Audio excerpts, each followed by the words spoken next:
Baik, teman-teman, selamat sore. Ya, sore hari ini kita masuk ke pertemuan langkah terakhir dari asesmen, maaf, langkah terakhir dari asuhan gizi. Langkah pertama itu asesmen mirip PSG. Jadi kalian mengukur status gizi pasien ataupun klien dari berbagai macam sudut pandang. Dari sudut pandang antropometrinya, biokimianya, fisik klinik, dietary history, dan langkah kedua dari asesmen tadi kita nemu berbagai macam masalah pada seseorang tersebut. Kita ambil diagnosis, kemudian masalah tersebut kita selesaikan dengan intervensi.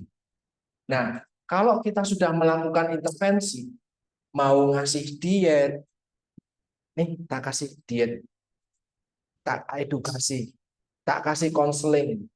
Nah, untuk mengukur, untuk mengetahui bahwa apapun intervensi yang kita lakukan itu sebenarnya sudah berhasil belum sih menyelesaikan masalah, maka dilakukan upaya namanya monitoring evaluasi. Jadi selama ini seakan-akan jadi langkah yang dilupakan. Yang penting saya sudah mengukur status gizimu. Saya menemukan kamu punya masalah ini, ada penyakit ini, saya ngasih kamu diet sama edukasi. Wes, tidak dilakukan monet. Sehingga orang tidak tahu ini sebenarnya intervensi yang selama ini kita lakukan itu sudah berhasil belum sih? Karena nggak melakukan monet sama sekali. Oke? Nah, nanti teman-teman setelah kegiatan ini kalian bisa melakukan standar, menentukan standar. Standar buat bandingin apa? Buat bandingin bahwa kemarin sebelum dikasih intervensi kondisinya seperti ini. Sekarang setelah beberapa waktu dikasih intervensi, kondisinya gimana sih? Ada perubahan atau tidak? Ada ke arah perbaikan atau tidak? Ya, jadi Monef mirip seperti ketika kita mau melakukan assessment. Mirip, tapi Monef dan assessment beda. Cuman mirip. Ya, nanti kita akan lihat beberapa perbedaannya ada di titik mana. Di sini disampaikan bahwa ketika kita interaksi pertama, misal saya datang ke sini, ini pertama kali itu ada pasien banyak banget nih, Sal Benedictus. Di sini saya menemukan bahwa ada Mbak Liana, kondisinya seperti ini. Oh, dia punya penyakit seperti ini, dia status gizinya seperti ini. Saya menentukan dia dietnya seperti ini. Kan ketika saya datang belum ngasih diet, ya kan? Baru mengkaji dulu, asesmen dulu. Baru nanti siang nanti sore setengah lima setengah enam Mbak Liana akan dapat diet sesuai dengan hasil asesmen saya. Diet itulah bentuk intervensi, salah satu bentuk intervensi yang saya berikan untuk dia. Malam saya kasih diet, besok pagi saya kasih diet lagi, siang hari kasih diet lagi, sore hari kasih diet lagi. Harusnya ketika kunjungan kedua di interaksi berikutnya saya datang lagi. Kemarin kan sudah kasih diet, malam hari, pagi hari, siang hari, sore hari, begitu selanjutnya sudah ada perbaikan atau belum? Kemarin ketika diukur, cek misalnya cek apa ya? Tekanan darah misalnya. Cek tekanan darah, perawat mengukur sekian nih tensinya Mbak Liana. Tapi ketika sekarang sudah saya kasih diet selama 24 jam, 2 kali 24 jam, 3 kali 24 jam, misalnya ada perbaikan tekanan darah nggak sih? Kan sudah tak kasih intervensi. Ada perbaikan nggak sih? Jadi harapannya di interaksi berikutnya, ketika saya kunjungan berikutnya, tidak berarti hari berikutnya, belum tentu hari berikutnya. Ya, jadi belum tentu kunjungan berikutnya itu selisih 1 hari itu belum tentu. Ya, bisa jadi beberapa rumah sakit bahkan tidak mengunjunginya lagi. Yang penting tak kasih diet. Seperti anak saya kemarin ketika di rumah sakit, ahli gizinya cuma datang 1 kali di hari kedua. Tok. Jadi hari pertama ada diet. Mungkin yang menyusun dokternya atau perawatnya, bukan ahli gizi. Nampaknya saya berpikirnya seperti itu. Karena anak saya harusnya asuhan gizi, screening gizi khususnya itu 24 jam sudah harus dilakukan. Tapi enggak dilakukan. Kenapa? Tahu. Mungkin ahli gizinya satu rumah sakit cuma satu.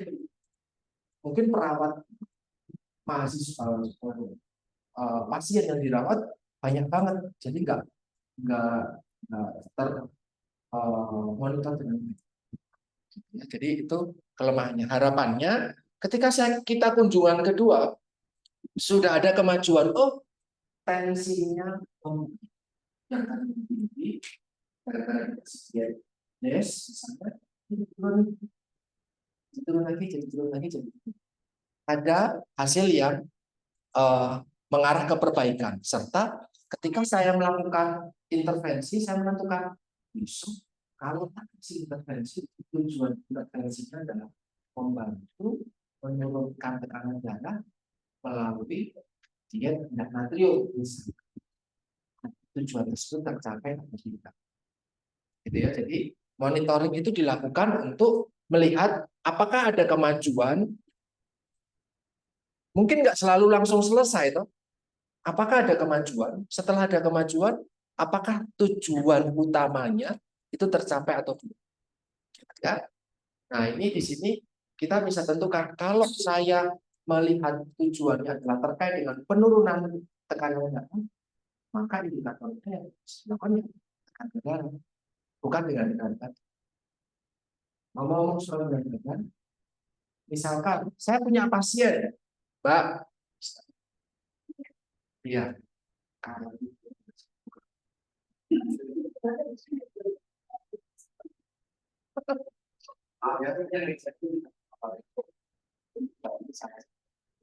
Mbak Dea, ternyata setelah saya kaji secara antropometri, dia mengalami obesitas. Berat badannya lebih dirawat di rumah sakit karena tulang. Kenapa patah tulang? Karena dia cenderung ketimpa badannya sendiri. Obesitas itu kan masalah. Di diagnosis ada overweight, maka diet yang saya berikan ya untuk membantu dia bisa turun berat badan dong. Karena masalahnya memang berat badan berlebih. Clear ya? Tapi menurut kalian, apakah selama Mbak Dia dirawat di rumah sakit ada kemajuan ataupun tujuan yang tercapai? Yuk, menggunakan logika berpikir kalian. Dia dirawat di rumah sakit nih karena patah tulang kakinya, karena kegelian ternyata kepleset di kamar mandi. Dirawat di rumah sakit, sudah digicu, sudah diterapi, sudah dioperasi, bla bla bla bla bla bla bla. Tapi kan saya tidak fokus di situ saja. Saya melihat bahwa kekeluaran itu dibandingkan di kamar. Kemudian diagnosis saya overweight, jadi kita bisa pola makannya gimana? Kalau makan nggak bisa berhenti, dikit-dikit makan dikit-dikit. Semua kalau sudah susah dibersihin saya nanti dulu. Saya bikin makan, ada pola makannya kan sudah. So saya mengubah, memberikan intervensi edukasi. Saya juga memberikan konsultasi, konseling. Saya juga memberikan diet rendah kalori untuk dia bisa turun berat badan. Coba dijawab. Ketika saya kunjungan kedua, misalnya di hari Selasa, hari Senin Mbak, dia masuk. Hari Selasa saya datang lagi. Halo Mbak Dia, saya mau melihat kemajuanmu terkait dengan intervensi yang saya berikan kemarin. Saya memberikannya diet, edukasi dan konseling. Pertanyaannya, apakah kalau melihat diagnosisnya adalah NC3.3, kegemukan, apakah ada kemajuan yang ditunjukkan oleh Mbak Dea?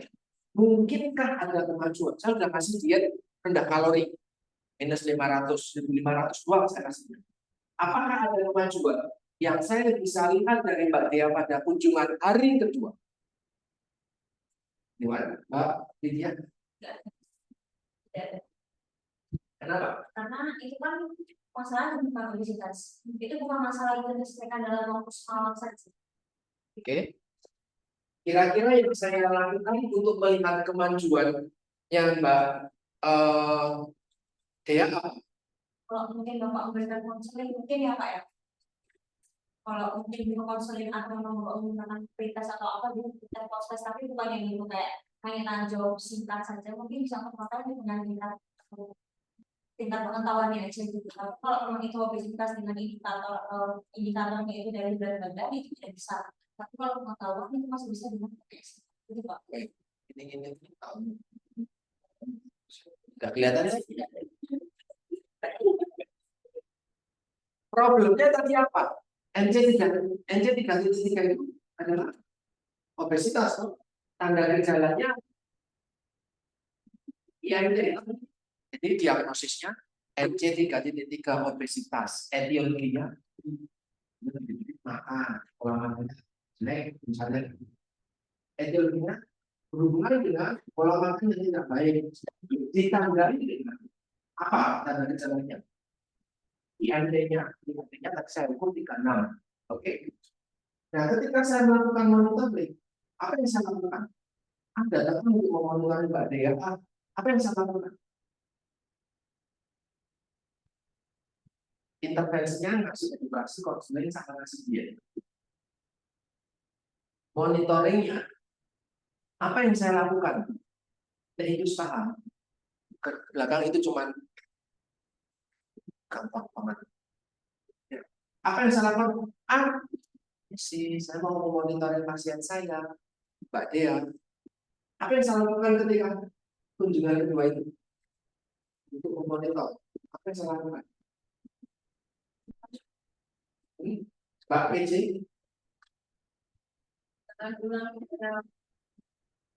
Orang masyarakat lagi, ayo dipahami. Ya, saya mendatangi Mbak Dea.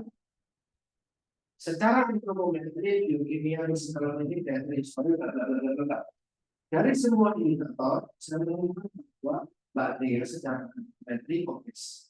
Karena dia tidak kenal. Terus diagnosis saya NC3 overweight ataupun obesity berhubungan dengan pola makan yang jelek, ditandai dengan intervensinya. Saya masih begini. Saya masih konseling dan edukasi. Kenapa masih konseling dan edukasi? Pola makannya jelek. Intervensi itu dilakukan berdasarkan etiologinya. Ya, Pak. Etiologinya kan pola makan jelek. Pola makan jelek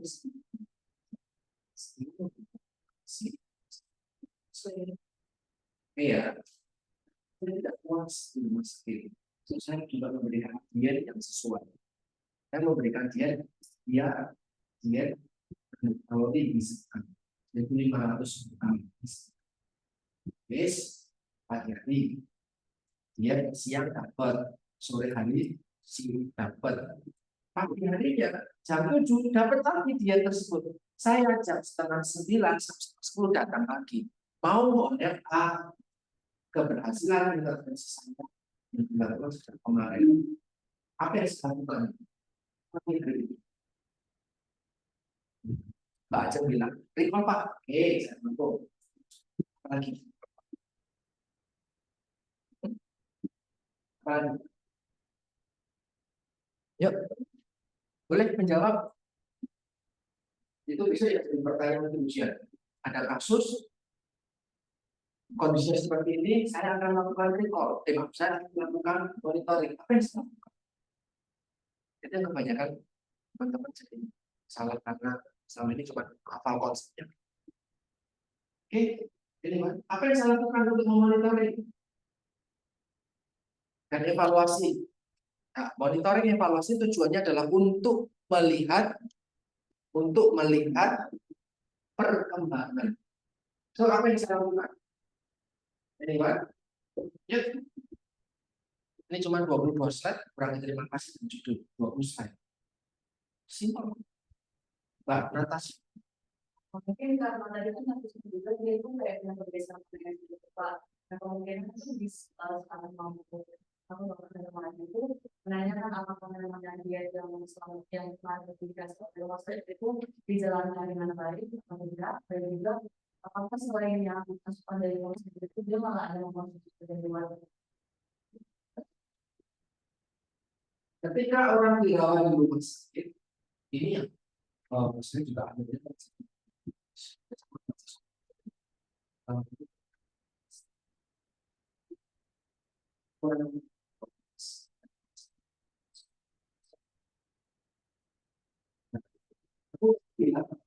apakah edukasi dan konseling mengubah perilakunya ya?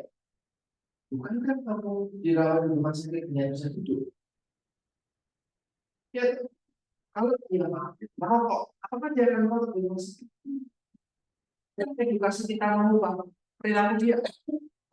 Maka sebelum masuk rumah sakit, terus dia selama di rumah sakit apakah tidak merokok? Enggak. Begitu. Orang tahu, dia tidak pernah merokok aja. Kalau dia boleh dia akan merokok. Ya, edukasi sama konseling tidak bisa kita pantau semua. Itu kemarin kalau ujiannya saya dulu dan Wilda minggu lalu dari Sianopen yang terpaksa harus dalam judul itu karena dia mengukur sikap seperti bukan edukasi pada pasien yang dirawat di rumah sakit. Apakah sikap berubah?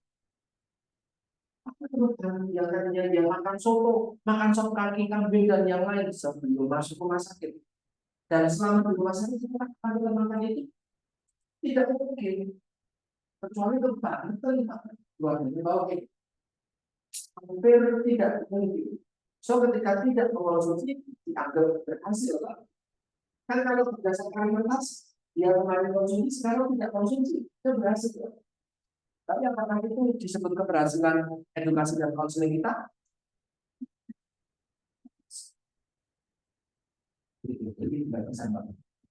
Apakah beli makanan di rumah sakit dari luar rumah sakit?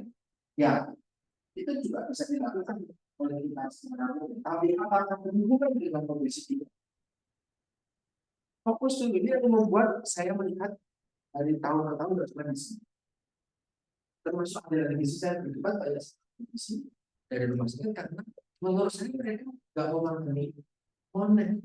Mereka paham betul assessment, jadi diagnosis jadi intervensi, bos paham betul. Tapi online sama kayak tadi, kita melakukan apa yang tidak kita rencanakan. Dan kita tidak memantau apa yang kita lakukan.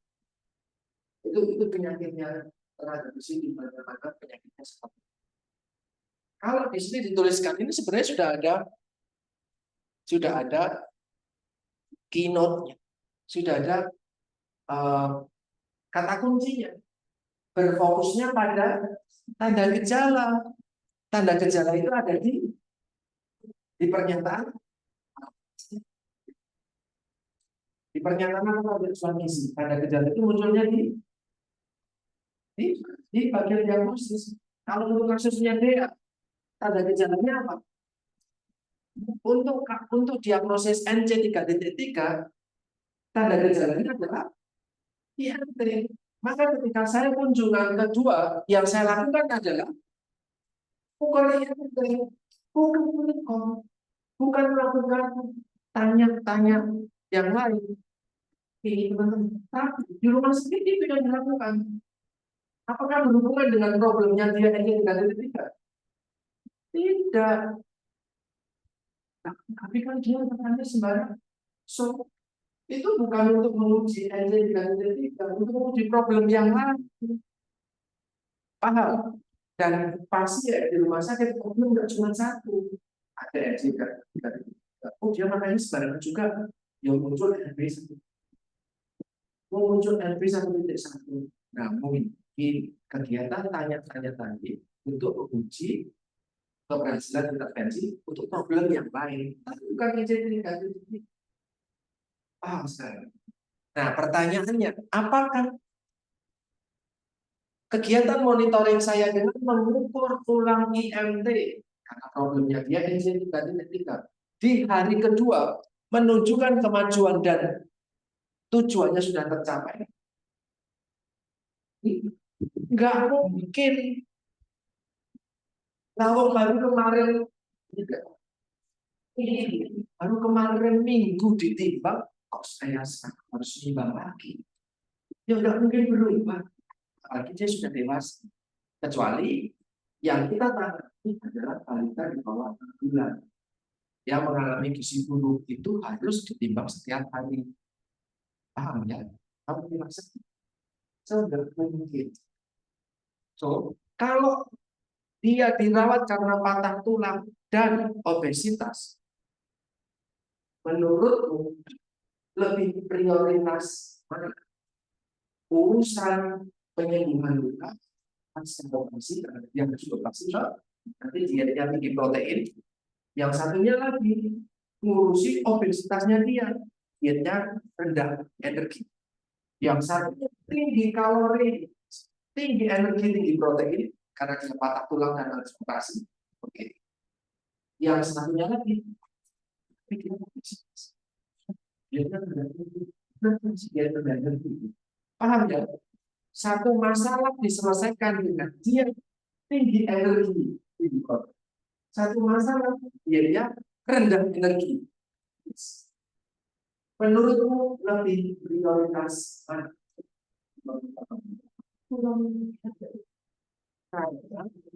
Bisa dimonitor dengan segera. Betul tak? Kan penyembuhan luka. Lukanya sudah sembuh belum? Ada keluhan atau tidak? Apakah dia masih obes? Masih, bulan depan pun masih obes. Karena tidak tahu turunnya sampai 23 atau 25 kan jauhnya minum. Sekarang Pak, itulah berpikir kritis dalam pertemuan problem. Saya tahu dia obes, tapi saya tutup mata. Sorry, nggak saya lihat obesnya. Saya lihat aku patah tulang dan hari itu obes. Saya sebagai dietitian akan terus pada bagaimana hubungan di situ urusan operasi ini. Soal kegemukan nanti intervensinya sangat panjang. Kalau belum mau pulang, saya kasih edukasi. Pulang itu berarti sudah pulih lukanya. Tinggal sekarang kembalikan perilaku, Mbak. Besok kalau sudah bisa jalan lagi, dia pulang. Ayo, aktivitas fisiknya dikelola baik sehingga kamu bisa turun berat mungkin 1 tahun, mungkin 6 bulan, silakan. Paham? Koneknya apa Pak? Ya ini masalah yang harus dimakan. Yang dimana besok 1 bulan sekali enggak apa-apa. Oke? Tapi kalau menyembuhkan tidak sekali.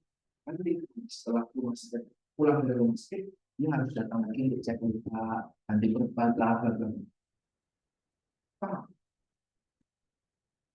Itu yang belum hanya banyak orang kali di sini, wah hari pertama cek antropometri gitu gue cek antropometri.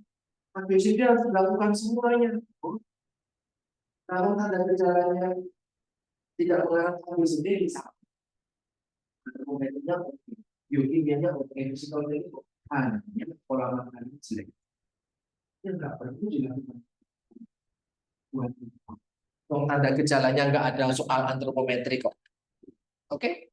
Tapi kalau tanda gejalanya antropometri kayak obesitas, apakah saya perlu mengukur berat badan di hari kedua? Problem itu apakah ada? Ada. Kapan saya memonitorinya? Itu kapan? Tidak harus tujuan kedua. Di hari berikutnya nggak harus. Jadi bisa direncanakan nanti kunjungan 1 bulan lagi atau 1 minggu depan. Ya, jadi tetap dilakukan pengukuran berat badan untuk cek IMT misalkan, tapi tidak pada hari kedua. Kapan? Ya, monggo. Intervensi ngasih diet itu bisa turun 0,5 kilogram atau 1 kilogram, mau dimonitoring berapa lama. Paham? Ya. Inti monitoring cuman itu. Ya, tapi kalau mungkin teman-teman belum nangkep, belum paham, ya nggak apa. Ya, ini definisi bisa dibaca lagi kan, bisa dibaca sendiri karena bagi saya definisi yang simpel lah, tinggal dibaca. Monef tidak bisa dipisahkan. Monitoring itu artinya melihat, mengukur. Saya mengukur berat badanmu. Saya mengukur kamu sudah makan ya, tapi setelah itu saya melihat beli makanan dari luar masjid. Itu monitoring. Cuma scanning aja, cuma assess aja, cuma memeriksa aja, melihat, memantau, mengukur, ulang saja. Tapi kalau kita masih hasil pantauan itu kita banding. Oke, saya mengukur berat badanmu, saya bandingkan itu, saya bandingkan di MTU dengan di MTU aku yang normal. Saya bandingkan recallmu dengan recall yang seharusnya. Recall itu 80%. 100. Aku sudah sampai 80% itu evaluasi. Kalau kegiatan ulangnya itu disebut monitor. Nah, ini Monef itu tujuannya biar lihat responnya. Apakah selama pasien dirawat di rumah sakit, dia mendukung intervensi yang kita lakukan atau enggak? Ini tak kasih dia. Biasanya orang rumah sakit mau makan enggak pasien di rumah sakit? Mungkin enggak. Banyak yang enggak mau makan. Kemarin ketika saya di Bangsal di Sarjito, banyak pasien di Bangsal X gitu. Mereka, Bu, tadi makannya gimana? Enak mas, sudah saya nggak masuk ke kepuasan pasien. Enak mas, enak mas, enak mas. Oh iya, habis debu kalau enak enggak. Ya enak mas, tapi nafsu makan saya nggak ada. Enak, saya cuma satu suap dua suap. Enak mas, saya tahu itu enak. Rasanya tidak bukan hal saya tahu enak. Saya nggak wow, muntah kalau makannya banyak. Tapi enak, enak. Monggo. Jadi responnya kurang baik. Walaupun menurut beliau enak, tapi kalau dilihat dari recall-nya, dilihat dari stop-nya, apakah sesuai target? So, respon pasien tidak optimal.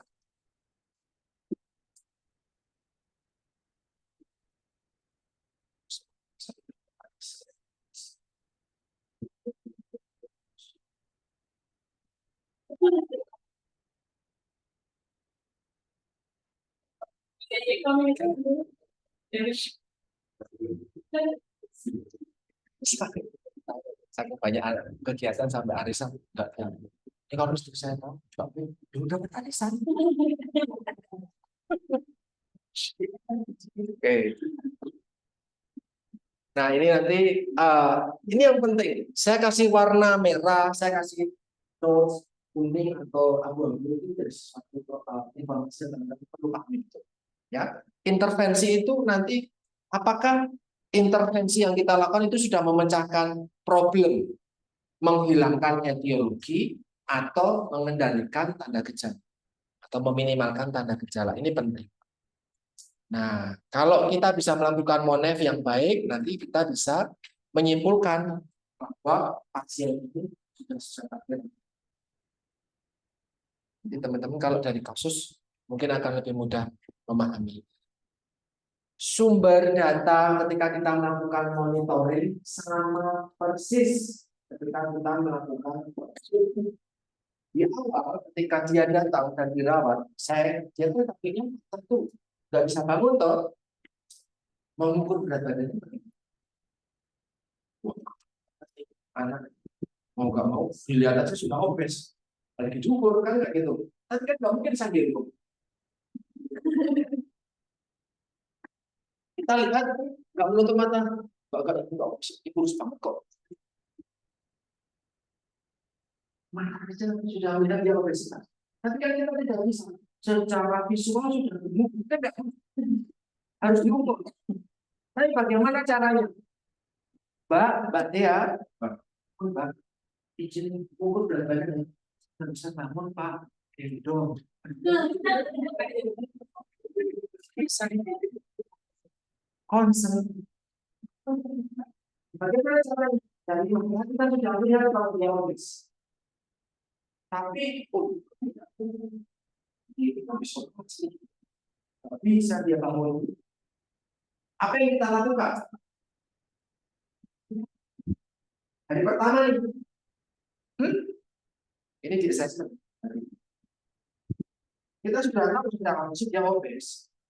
Kita mau ukur aja sebenarnya berapa sih angkanya. Biar kalau ada perubahan itu kita tahu. Jangan kayak kita terus belum sih. Ya, kira ini. Oh, sudah turun belum sih menurut kalian?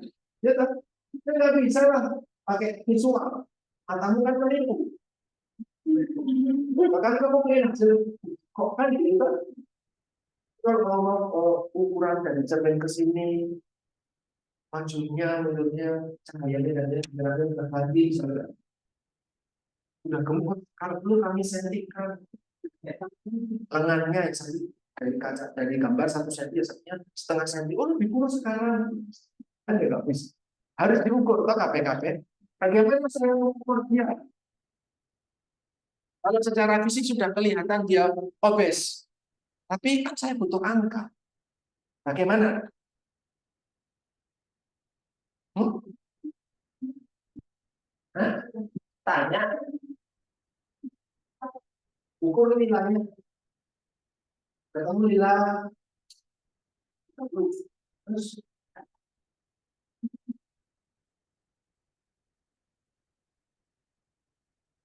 apakah betul lila adalah indikator obesitas atau bisa digunakan untuk mengukur seseorang obes atau tidak?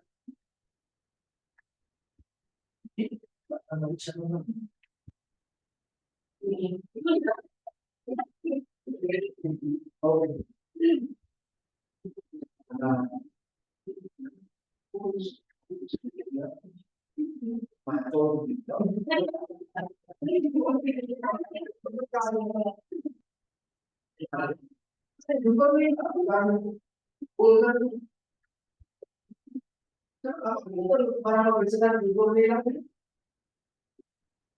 Kalau tidak, bagaimana kalau sudah ketahuan yang bagusnya?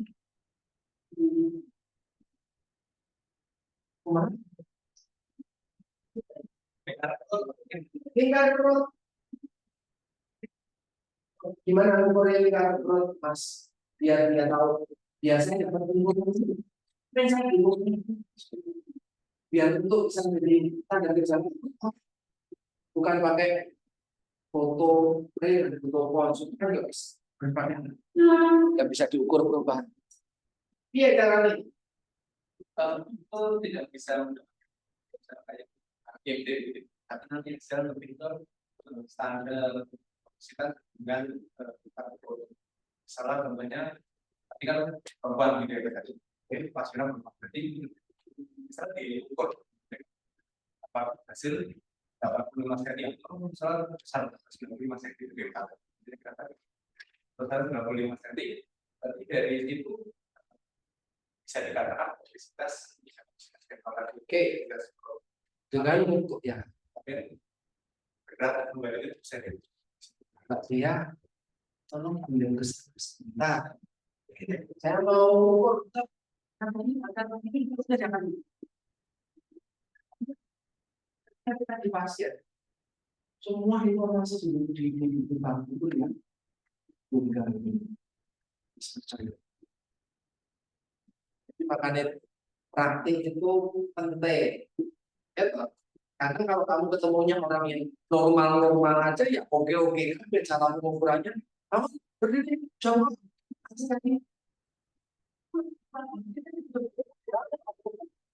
Tapi kalau di rumah sakit secara teori betul bahwa ketika kita menghadapi pasien yang tumbuh diukur tingkat perutnya memang sederhana. Tapi kalau di rumah sakit orang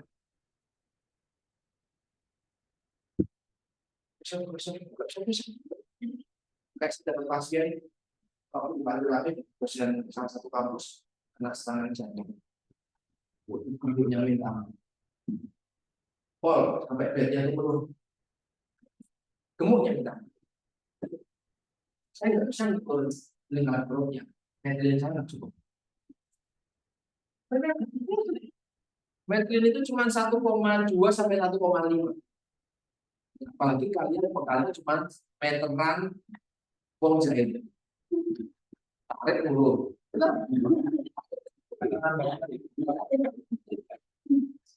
Apa yang bisa dilakukan? Gimana? Kalau pikiran saya mungkin bertanya sama orangnya karena orangnya sendiri yang bisa, mungkin dia pernah menimbang sebelumnya gitu, dia pernah tahu gitu Pak. Kira-kira dari sebelumnya itu bilang apa?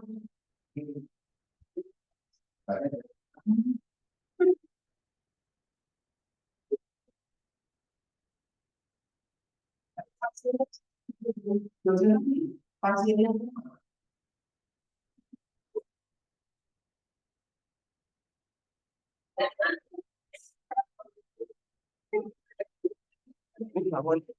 kapan terakhir menimbang?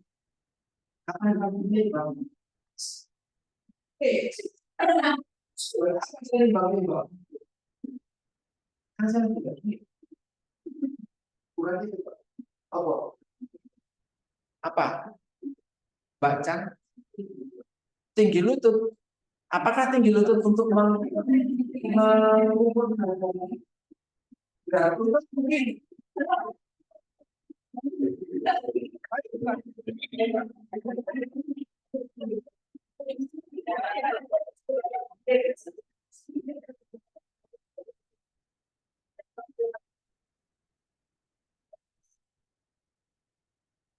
Ini kemarin kita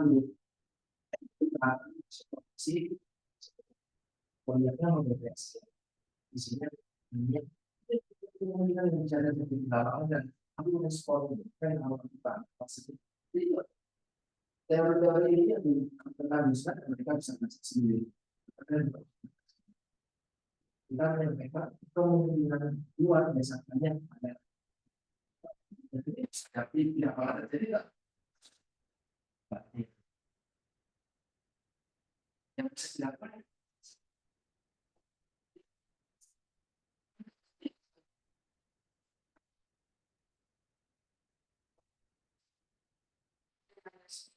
berat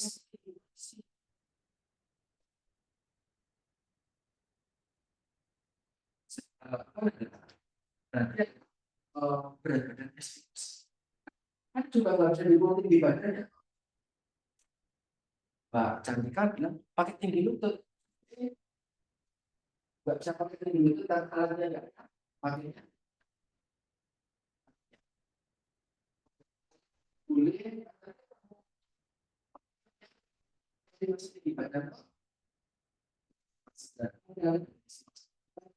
kita bisa mengestimasi dengan data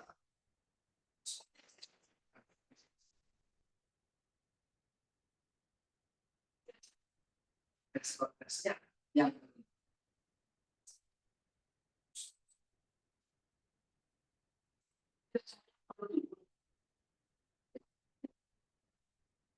mungkin kalau di setting rumah sakit kondisi tersebut tidak bisa dilakukan. Ya, nah ini cara sumbernya seperti ini. Mau tanya dan yang lain diukur juga boleh. Terus kemudian ini adalah contoh dokumentasi ketika kita melakukan assessment persis. Saya nanya soal pola makan, saya nanya juga bagaimana makan yang oleh hari ini. Gitu ya. Jadi sama persis. Saya mengukur juga tekanan darah, misalnya tapi ini dari perawat ya, mengukur tekanan darah. Dan hari berikutnya saya lihat. Jadi assessment sama Monet mirip tapi beda. Ya, sumber datanya mirip. Nah, ini beberapa informasi soal perkembangan karena nggak semuanya pasien akan sesuai dengan harapan kita. Saya senang banget ketika dapat pasien kita kasih edukasi. Bahkan dia mungkin tanya, Dia mau memperhatikan kita, ya, nggak dianggap lalu gitu loh. Mereka butuh kita, itu senang Pak. Dan ketika saya kunjungan, bagaimana Bu, sudah dimakan makanan pagi tadi? Mas, saya sudah membaik kok. Kemarin cuma kemarin sedikit, sekarang sudah nambah lagi. Itu tinggal sedikit nanti. Enak tuh. Kalau pasien bisa menghabiskan semua makanan, enak banget. Kita senang betul. Karena asumsinya ya dia akan segera pulih. Tapi nggak enak ketika mual, muntah, nggak mau makan. Kita kasih edukasi, ya kita ngomong apa dia lebih kemana, itu responnya jelek, kita nggak yang kayaknya kita ganggu banget itu. Mereka sangat mendukung, itu bagus. Pertanyaannya, ketika hasilnya, ketika prosesnya nggak sesuai dengan makannya nggak habis, kita kunjungan hari kedua, kunjungan hari kedua, orang aktifnya nggak habis lagi, malah kondisinya malah makin nggak bagus, malah makin jelek, malah makin jelek. Kita bingung mau ngapain. Nyele apa sih makan? Susahnya apa sih? Anak saya baru makan hari keempat. Hari pertama sama hari ketiga, ayo nggak dimakan sama dia. Saya sebagai ahli gizi, apa teoris atau kayak ini aku mahasiswa SMA. Saya kan mahasiswa sendiri, tahu semua hal di sana. Bahkan banyak mengunjungi materi terus angkatan banyak tugas di sini. Mengunjungi anak saya. Kalau apanya sudah diisi, aman sama. Saya nggak ngomong. Saya belum datang lagi sudah hari kedua pagi anak. Saya datangnya hari kedua. Apa maupun malam pun kerja injeksi, bapak itu makan lebih banyak. Tapi sisi lain dia nggak mau makan. Anak kecil dibeli makan nangis. Malam-malam makin repot. Saya tanya, saya lihat infusnya cuma dapat R, ranger lah. Saya makanan protein. Keluar karena mungkin kita dikasih. Tapi parenteralnya nggak dikasih, nggak dapat parenteral. Saya tanya, enggak perlu dapat parenteral. Dia masuk dalam kondisi takut disipatif. Secara jadwal bagus kabeh. Cuma kan tadi ada infeksi. Tapi kan tetap betul tinggi energinya. Ya sudah. Untuk mengurangi rasa mual, karena kemudian rasa juga muntah, masuk sedikit muntah, minum air putih itu muntah semua. So, apa yang harus dilakukan? Nangis.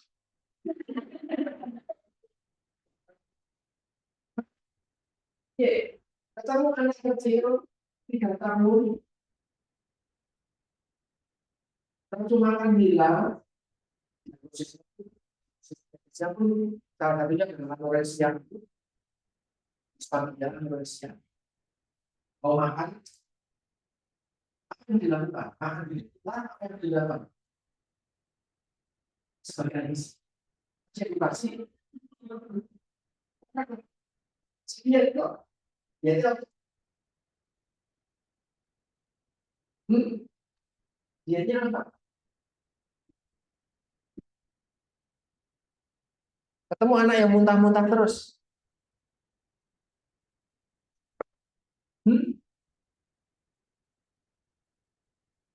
di GDK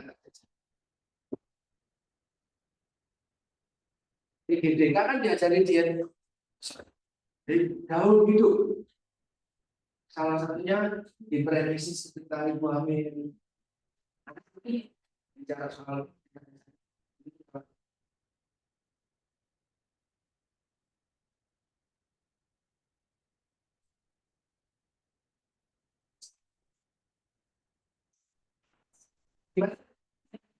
makanan kering ini,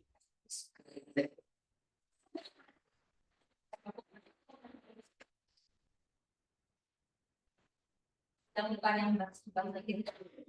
Dan dia tak merasa mau Ada lagi. Yang saya lakukan kemarin adalah saya mampir Indomaret, saya beli pongbuang yang salut coklat sama kayak yang pongbuang wafer terus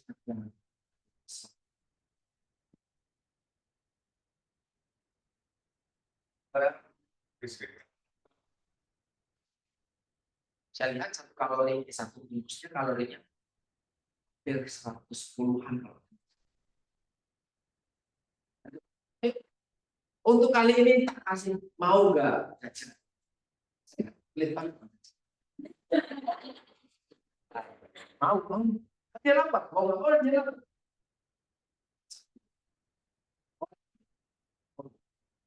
setengah nggak mau minum nggak pun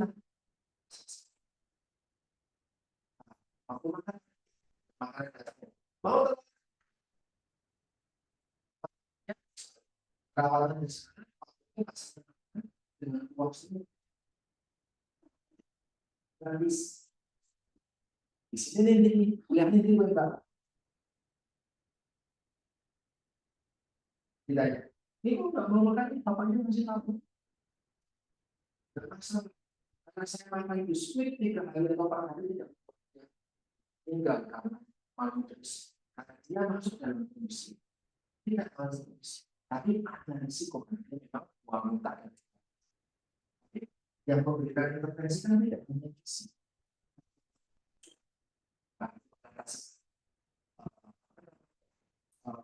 jadi untuk menekan rasa mual kan juga ada dukungan obat dokter kan nggak tinggal diam sekarang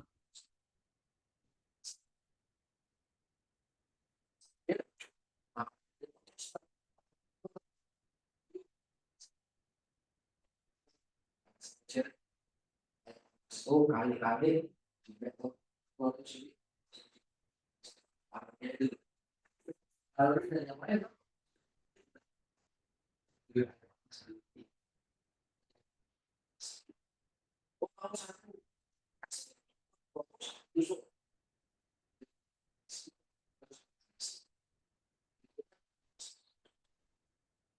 kita nggak bisa membuat orang lansia untuk makan semau harapan kita idealnya kita harus kalau orang dewasa bisa kita ajak ngomong dan diskusi pakai logika kita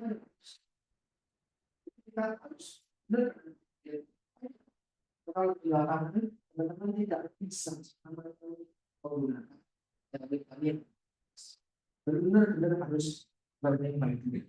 Nah, kegiatan kita harus makin paham ya. Karena semester depan kalian akan di tahap itu. Pilih indikator, terus kemudian dikaji perkembangannya. Ini kelompok monitoring. Kalian bisa melakukan perubahan perilaku, diamati dengan diperiksa, kemudian dicek laboratorium atau hal yang lain. Intinya sama dengan asesmennya. Nah, ini bedanya apa? Monet dengan assessment. Kalau assessment, saya kan tanya juga, Mbak Dea, pekerjaanmu? Saya mahasiswa, Pak. Oke. Di rumah tinggal bersama siapa? Dengan orang tua. Boleh tahu orang tuanya pekerjaannya apa? Pekerjaannya ini. Oke. Ibu, Bapak, ini. Oke. Dari situ saya bisa tahu ekonomi yang dia seperti apa. Kan gitu ya. Dia pernah sakit hati ini enggak? Patah pulang karena jatuh. Apa? Ini ketika kecil. Oke. Riwayatnya dia. Dari orang tua, ini kan Mbak Dia gemuk nih. Orang tua ada yang gemuk juga enggak? Oh iya, Bapak dan Ibu gemuk juga. Ibunya juga hadir. Oh iya, orang tua juga mengalami obesitas. Itu ketika akses. Itu enggak harus. Ketika monet, apakah kita butuh data itu lagi?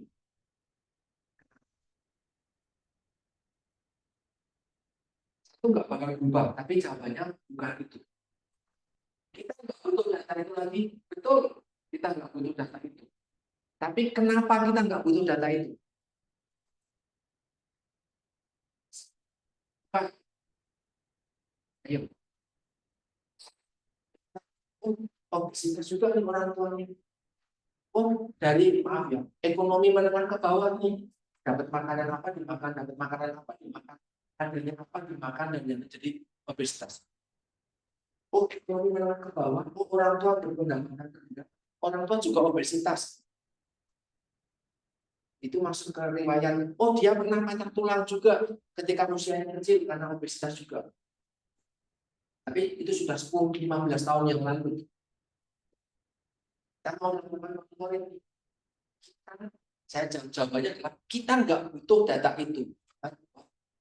Kenapa kita nggak butuh data itu? Kalau nanya itu nggak ada hubungannya sama diagnosis. Salah. Yang pertama, karena data itu juga nggak akan berubah salah atau belum lengkap atau belum tepat. Apa jawabannya? Kenapa kita nggak butuh data riwayat? Sebenarnya ada sih tulisannya di sini. Tapi kan betul. Saya sudah translate. Kenapa kita nggak butuh data client history? Kalau di assessment ada di client history, menjadi domain ke 8. Tapi kalau di monitoring tidak ada domain client history atau riwayat pasien dan keluarga. Tidak ada. Kenapa?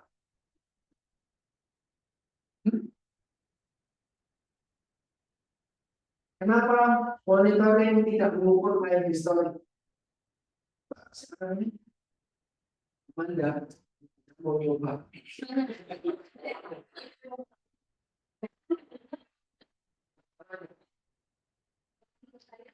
Karena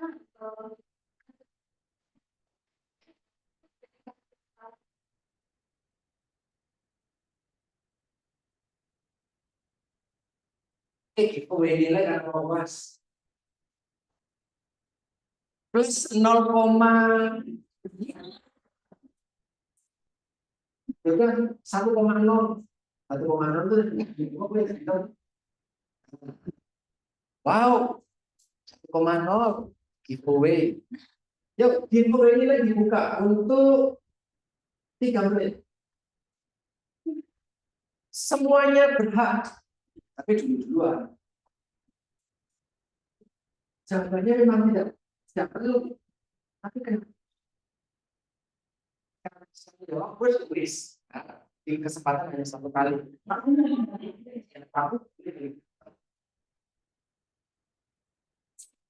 ya,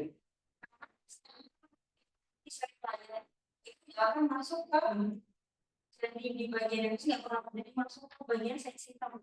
Ya, jadi nggak bakal nggak perlu untuk karena kan di monitoring tadi itu intinya adalah melihat lagi data yang di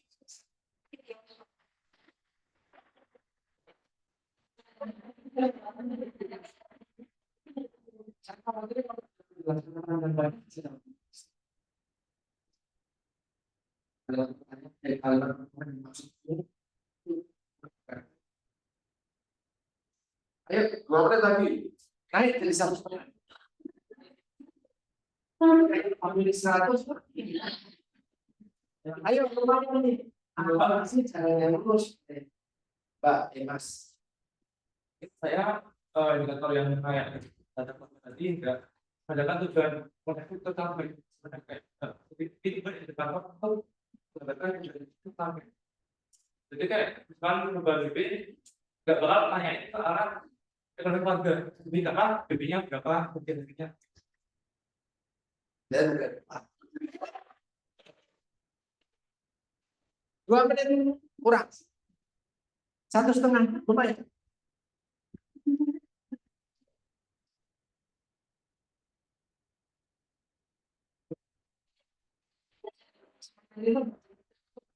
Satu koma 7.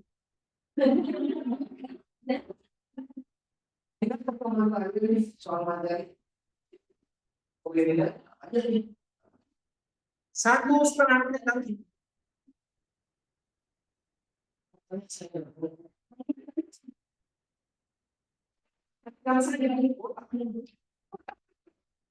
Ayo, 1,5 ya.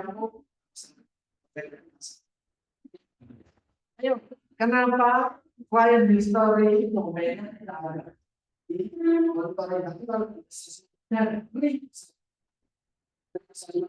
Kunjungan kedua loh. Ada tuh client history.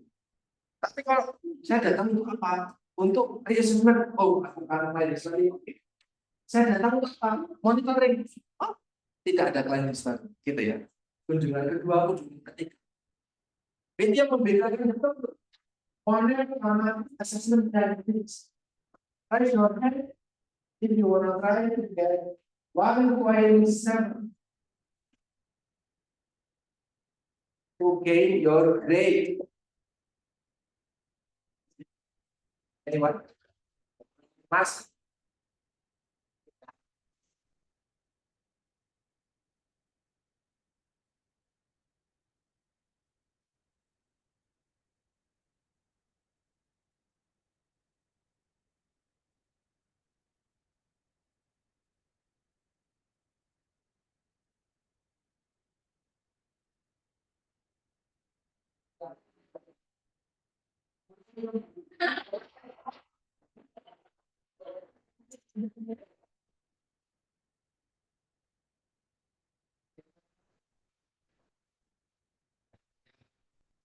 hal-hal yang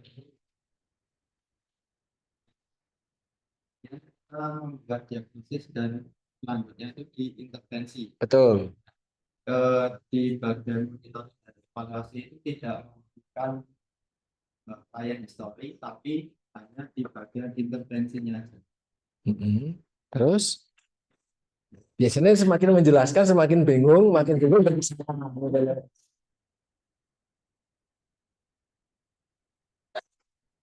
apa?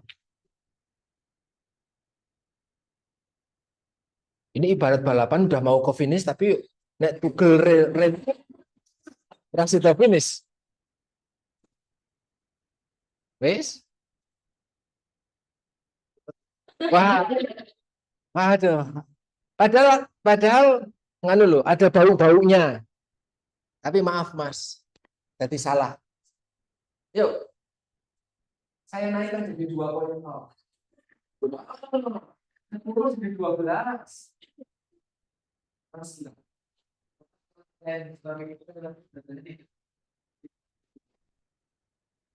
Kasih penjelasan. Kalau intervensi kita lihat perubahan dari diagnosis yang sebelumnya apakah membaik atau memburuk. Jadi kalau client history kan itu kan sifatnya masalah, jadi itu sudah tidak bisa dirubah, itu sudah jadi Dirubahnya dengan intervensi itu nggak bisa. Jadi kita memantau apa yang diintervensi. Kalau history kan ya sudah ya sudah gitu. Tidak bisa berubah dan tidak perlu. Oke. You got this. Ya.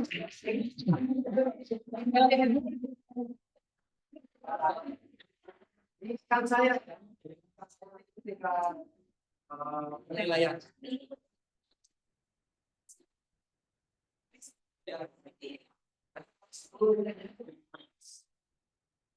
Jadi betul. Monitoring itu banyak untuk mengukur keberhasilan. Keberhasilan intervensi. Intervensi ekonominya tidak. Saya mengintervensi bahwa bapak ibunya gemuk. Saya mengintervensi bahwa 15 tahun lalu dia pernah kecelakaan jatuh dan patah tulang. Nggak bisa diubah. Saya masih edukasi sampai berbusa. Saya ngasih diet sampai kok gumoh. Nggak mengubah masa lalunya. Nggak mengubah ekonominya dari menengah ke bawah menjadi naik. Nggak mengubah fakta bahwa bapak ibunya juga obes. Nggak mengubah fakta bahwa dia pernah patah tulang 10 tahun. Oke. Nah, monitoring dilakukan untuk mengecek apakah intervensi yang kita lakukan sudah berhasil atau belum. Jadi kalau yang kita nggak bisa mengubah hal di luar itu. Nah, tetapi ketika reassessment, kenapa kita nanya lagi? Kan Gitu kan? Reassessment. Reassessment kan kunjungan kedua, kunjungan ketiga. Kenapa kita tanya itu lagi? Karena bisa jadi ketika kita melakukan reassessment ada data-data baru karena dampak dari pengobatan, karena mungkin bisa ketika saya tanya apa namanya ada riwayat oh saya menggunakan apa namanya herbal ini di rumah sakit saya menggunakan tambahan herbal kemarin nggak ada konsumsi herbal tapi katanya biar lukanya cepat sembuh disuruh tapi vaksinnya muncul nih apakah berhubungan sama intervensi kita? Tapi kita tanya oh ada botol ini, oh iya saya menggunakan obat tambahan biar lukanya cepat sembuh dan yang lain. Itu kan riwayat juga penggunaan suplemen, riwayat-riwayat tambahan. Itu tidak berhubungan sama intervensi. Ya, jadi reassessment ada domain client history, tapi kalau monem tidak ada. Oke, good luck. Ya, ini nanti bisa dibaca. Nah ini, bagaimana jika apapun yang kalian kerjakan itu belum dikasih rapor? Tapi kita harus berpikir apa sih penyebabnya, kenapa bisa itu terjadi, kenapa belum berhasil intervensi kita, dan kemudian bagaimana caranya agar itu bisa berhasil. Paling penting nomor 2, komunikasi. Penting banget. Ngobrol dengan keluarga itu penting. Karena kita hari Sabtu, hari Minggu, tenaga gizi libur. Sore, tenaga gizi pulang. Tapi keluarga selalu ada di sini. Perawat ada di sini. So kita ngomong sama perawat. Saya titip pasien saya ini. Dia nggak mau makan kalau pagi. Saya ngomong sama keluarganya. Bu, Mbak Dia ini makannya kurang. Bisa dibantu kalau dikasih bantuan ketika nyuapin dan yang lain didorong itu bisa makan. Kalau enggak, kadang keluarga nggak tahu pikir dikit foto. Ya kan saya kemarin anak saya masak pasien mual-muntah diare akut dikasihnya cair semua.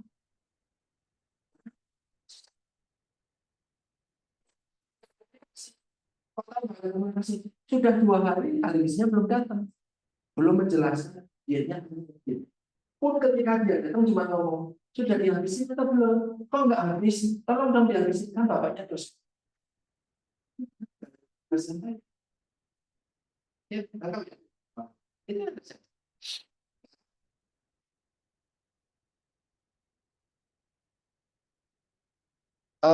Makanan tepat sasaran tidak dikonsumsi selain oleh pasien. Nah, ini ada beberapa penyebab ketika sesuatu itu tidak berjalan dengan sesuai harapan kita. Dimotivasi, dikasih edukasi konseling, nggak capek-capek untuk ngomong itu. Ini contoh dokumentasinya dan daftar bacaannya kalau misal kalian tertarik untuk membaca lebih lanjut. Oke, teman-teman sekalian, overtime 20 menit. Tapi semoga materi hari ini bisa monitoring evaluasi. Ada yang mau ditanya tentang asupan gizi secara umum juga sebelum minggu depan kita ujian?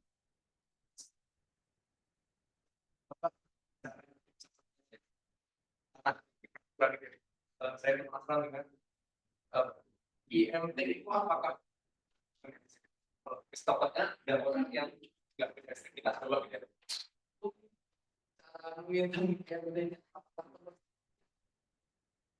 Apakah IMT itu suatu dewa yang harus banget dilakukan? Apakah status gizi IMT tujuannya untuk apa? Mengukur status gizi itu. Nah, apakah status gizi apakah status gizi hanya bisa diukur dengan IMT? Sehingga harus banget mengukur IMT. For your information, di rumah sakit yang mengukur IMT siapa? Perawat. Yang mengukur berat badan tinggi badan siapa? Perawat.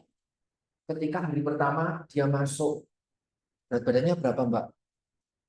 Kalau nggak bisa ditanyain, pernah ngukur berat badan terakhir berapa? Berapa nggak ngukur? Nggak punya aja. Kalau ngukur 500 tuh. Aja nggak pernah ukur.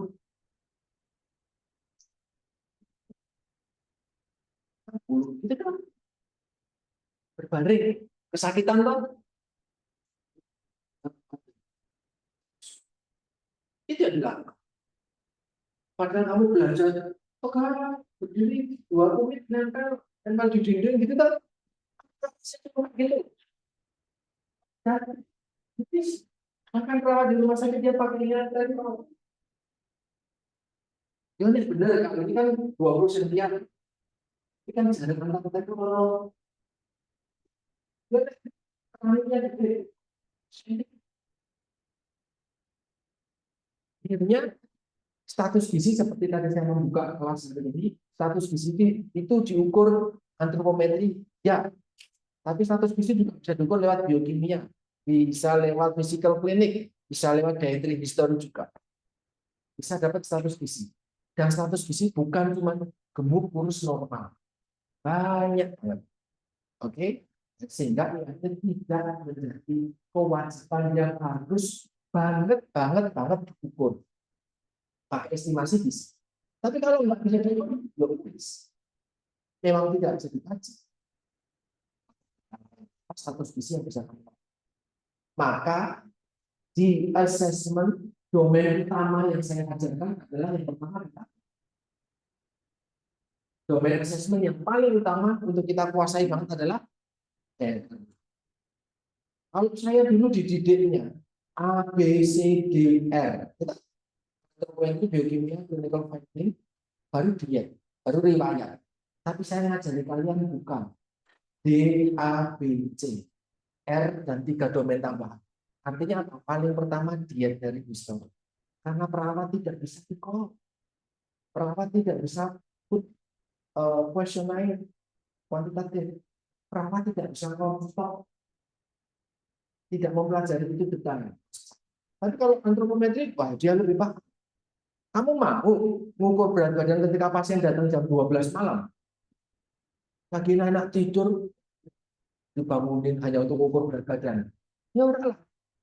Oke, itu sudah dilakukan ketika screening. Ya, jadi ini sama perawat. Jadi boleh pakai estimasi. Kalau saya, kalau sebagai ahli gizi, saya lulus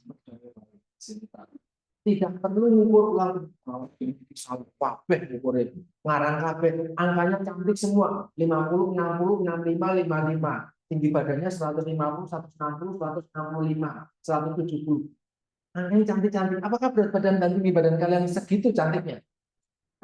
Oh, tapi itu terus yang itu saya detail. Ternyata saya tanya, kok bisa dapat angka segini? Selisihnya sama yang saya ukur beneran. Itu kok enggak segitu? Saya cuma pakai tackle semalam sendirian saya. Mau gimana lagi? Itu mending saya konangi. Sarjito. Satu hari itu pasiennya 550 sampai 600. Kan ukur siji-siji. Antri. Ukur.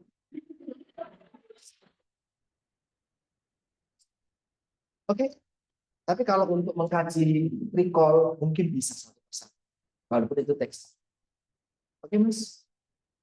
Ada lagi teman-teman? Langsung ya. Habis ya.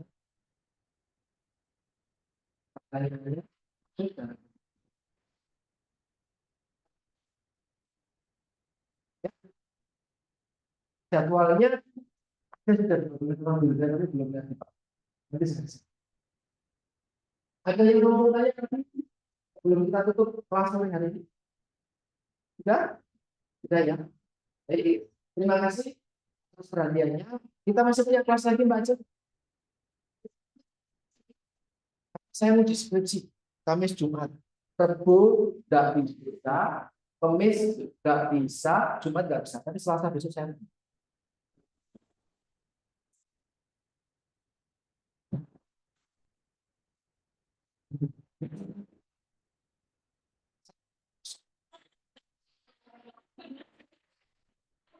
Minggu depan sudah ujian. jadwalnya.